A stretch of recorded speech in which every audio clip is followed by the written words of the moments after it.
The Suter Company was founded in 1925 by my grandpa, and he ran the business for his whole life, as did my dad, so I'm part of the third generation of Suters to run the business. We're in the food processing business, so we provide prepared food products that get distributed all over the United States and Canada. So our tagline is business on a mission. And so when we think about what we do, we're very intentional to recognize that we are a business first, and we have to be an excellent business in order to generate the resources we need to carry out our mission to enrich lives. You know, the way we've become most successful is when I allow good people to express their own talents, and I don't get in the way of that. I have been in HR for 28 years at that time. I loved compliance, I loved my job. I really had not thought about changing career paths or taking, this role and really, I guess, moving the culture, human resources in a whole new element, really elevating it. I was on vacation and I happened to read the book, The Dream Manager, and I was immediately just connected with what the program was meant to accomplish. And so I actually read it a second time and then came back to work and sat down with our human resources manager, Chris DeFleeger, and we talked about it. I did not envision myself as a dream manager originally, so I thought Tim was taking a bigger risk than me. He entrusted me with this program. I didn't know where it was going to go. We all know how busy life is. We all know how busy business owners and CEOs are. There's never a shortage of things to do. I know I rarely ever get to the B priorities on my list.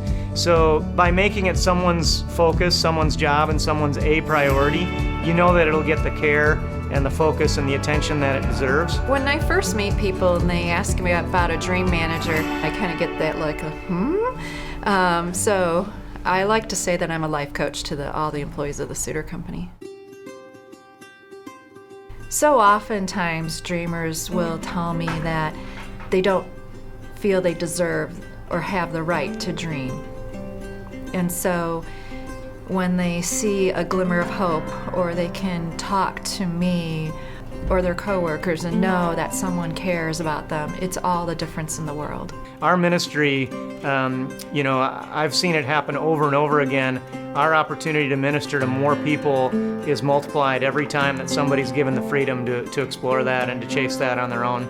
It became evident to us there was other things we could do to help our employees. We offer now Financial Peace University to our employees because so many of their dreams were financial in nature. The dreams are as varied as God has created all of us to be, so we just really try to tap into what's there already. I always get asked about the stories and which ones stand out, and every day is a story. By making it Chris's central focus and her sole A priority, she's able to give it her best every day, and I know that our employees who engage in the Dream Manager program feel that.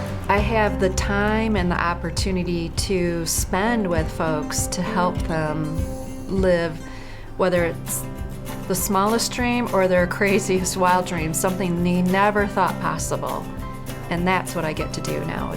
Anytime you can directly impact someone's life, it's very, very rewarding. But when I see people's lives being impacted through other people on our leadership team and throughout our company, there's even really a greater sense of joy to know that we're building something that's sustainable